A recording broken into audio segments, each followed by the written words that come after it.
Every advertisement or marketing communication should have a close or call to action, and this is what it should do.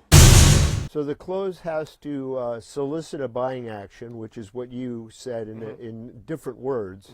So it solicits a buying action. It ends the ad, and you might think that's pretty trivial, but that's important. Sure. It has to tie in with the headline, because the benefits were in the headline, right? Right. And so the last thoughts you want to leave with the reader are those benefits. And the other thing it has to have is a marketing information system mechanism, so you can measure the success of the ad. Okay.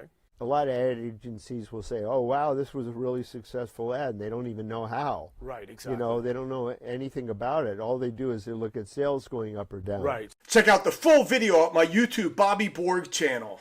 Peace.